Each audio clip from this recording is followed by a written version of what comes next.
quería volver sobre solamente al inicio. Quería aprovechar hoy que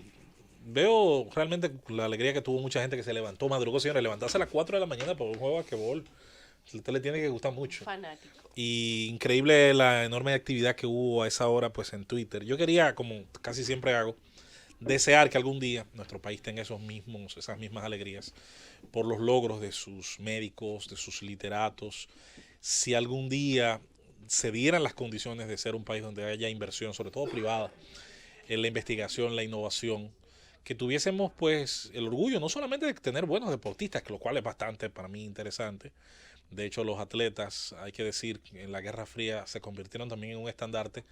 de la lucha entre bloques, aquello de que el atleta es una especie de recurso humano de élite,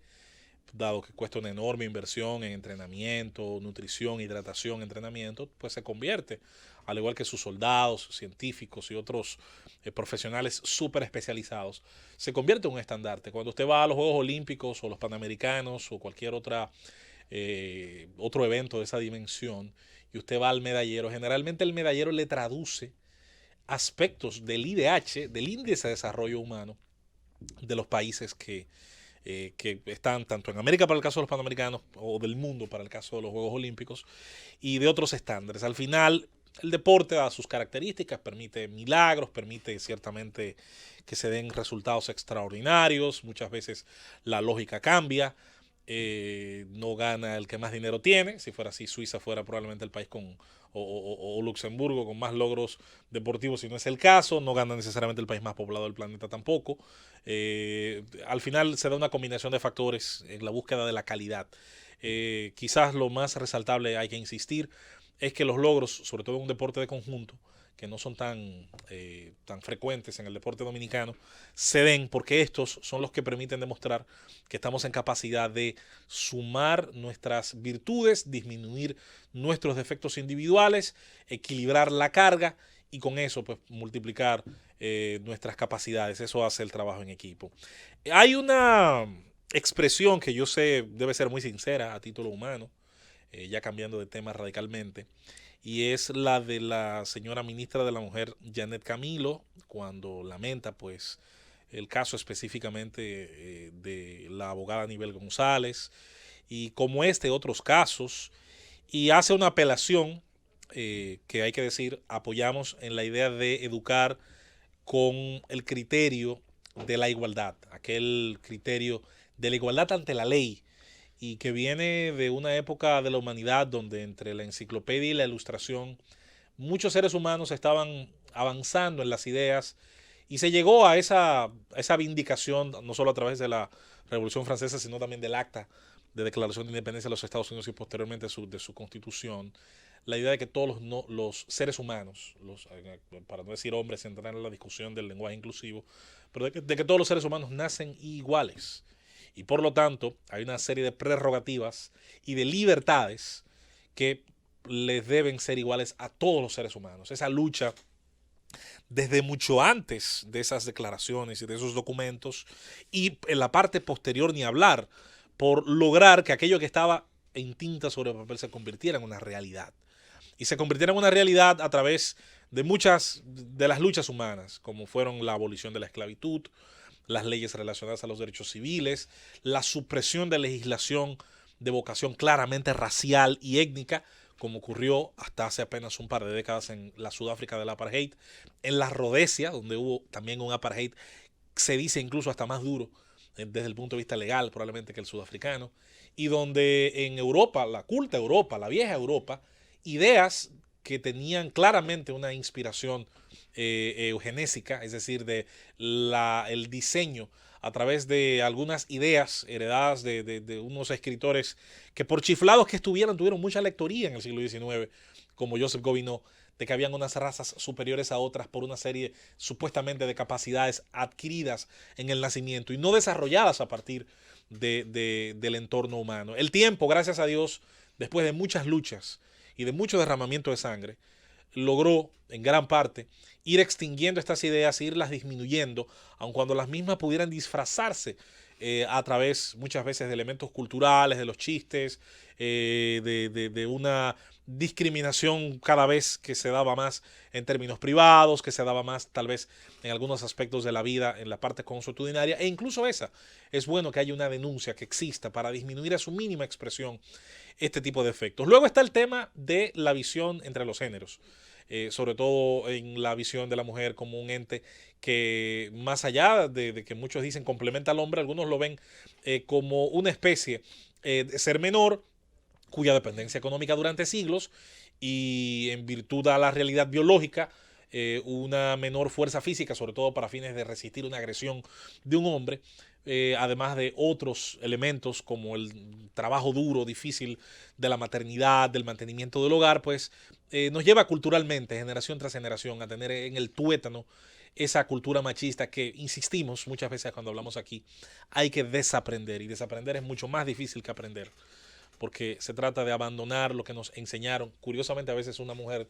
nos lo enseñó. Nos lo enseñaron como natural, como normal, como lo debido. Y usted tiene que ir, como decía Bosch, como la alcachofa, ir quitándose esas capas heredadas, justificadas muchas veces en actos, en palabras, en chistes y en ciertas demostraciones de desprecio hacia el que se considera más débil. Porque fíjese, siempre tiene que existir esa relación entre el abusador y el abusado. La idea de una superioridad o económica o de fuerza física o de vindicación en cuanto a lo social. Soy de los que cree, y aquí viene tal vez la parte más rústica, más dura, más directa, más ácida de nuestro comentario. Soy de los que cree que los países que mejor grado de igualdad lograron y de trato hacia todos, no importa los géneros, no importa los estratos socioeconómicos, fueron países que lograron mezclar una serie de cosas. Desde tradiciones, incluso en la parte religiosa, sobre todo en materia de la bondad, en materia de la apertura hacia el amor al prójimo, pero también a través de una educación muy laica, muy independiente de esas influencias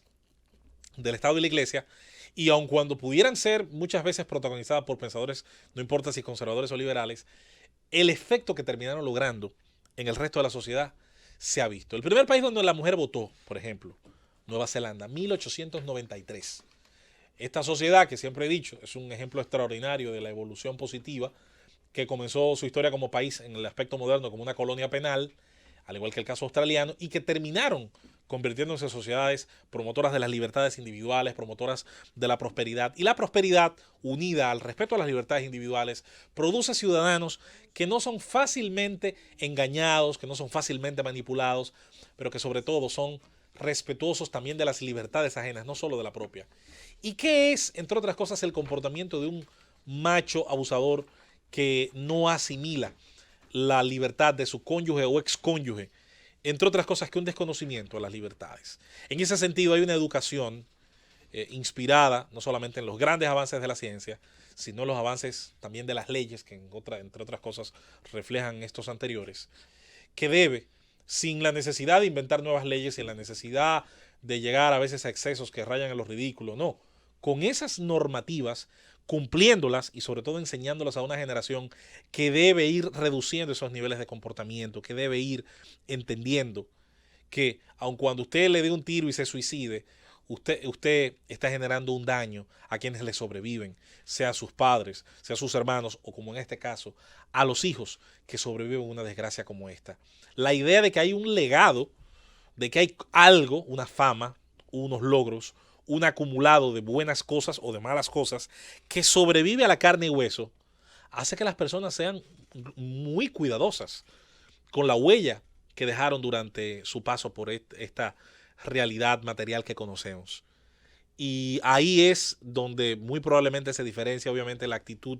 del homicida suicida, del asesino que tras cumplir su penoso acto, pues también termina cobardemente, porque casi todo abusador es cobarde por antonomasia, pues disparándose a sí mismo y evadiendo,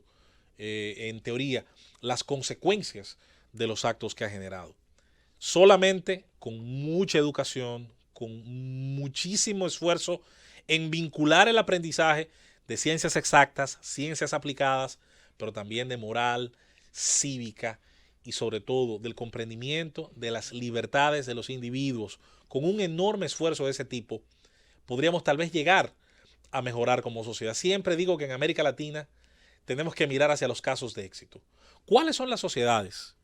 donde los menores índices de muertes violentas, sobre todo dentro de la relación hombre-mujer, se dan? En el caso, por ejemplo, del continente, o yendo, ¿por qué no?, en el mundo occidental, casi siempre fijarnos hacia el mundo desarrollado, el caso chileno en América Latina,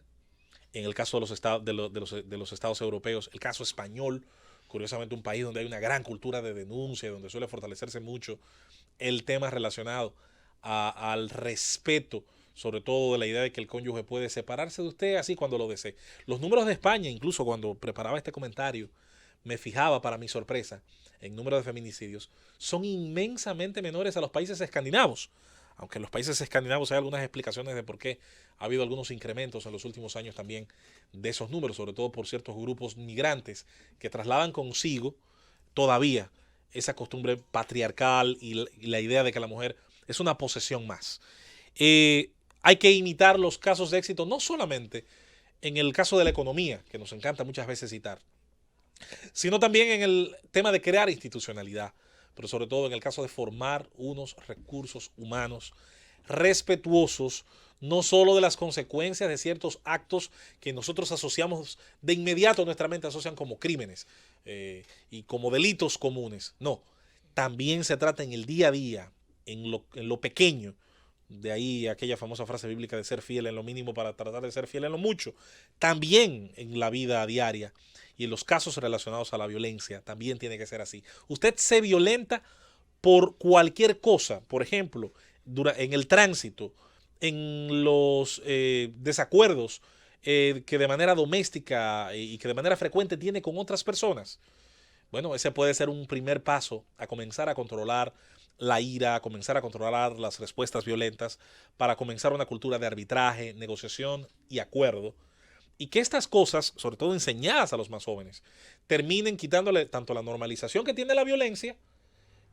y, por supuesto, el traspaso de generación en generación de las ideas tanto machistas como las de abuso en general, no solamente hacia las mujeres, sino también hacia los menores de edad, hacia los envejecientes y hacia cualquiera de los grupos que pueda considerarse vulnerable dentro de la población.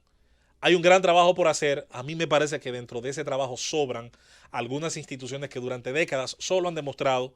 cumplir alguna especie como de prurito de cara a la galería, de cara a la vitrina que existe en nuestras sociedades. Algunos de los países, que por cierto han tenido mejor realización a veces de esas políticas, incluso carecen de Ministerio de la Mujer, pero tienen un cuerpo de ley, además de un gran y extraordinario aparato educativo, y ni hablar del régimen de consecuencias, que se cumple no solamente para estos casos, sino para prácticamente toda la gama de comportamientos que son lesivos a los derechos de los demás. Eso va conformando una sociedad más justa, no solamente, como hemos dicho, también más próspera, sino la idea de que tengamos individuos respetuosos de las libertades y de las decisiones que puedan tomar otras personas. Fuera de ahí, y como decíamos ahorita casualmente hablando del tema seguridad y de turistas, pero igual se aplica para este terrible tema, para esta terrible problemática. No se trata de seguir sumando siglas, no se trata de seguir sumando oficinas y de seguir sumando puestos y de hacer, como yo le llamo, la política de seminarios, la cual, por cierto, ya harta y genera sobre todo unos enormes insumos y gastos cuyos resultados no solamente son un severo fracaso, sino que en muchos casos tardaría demasiado tiempo, muchas veces, en tener algún tipo de efecto sobre las conductas de nuestros ciudadanos. El cambio en nuestro país no se puede dar a plazos y no se puede dar por sectores. Por eso hemos hablado y siempre hemos creído en un cambio transversal para problemas que son transversales, como es también el tener una sociedad con una gran vocación hacia la violencia, hacia el desacuerdo y hacia no poder respetar la libertad del prójimo.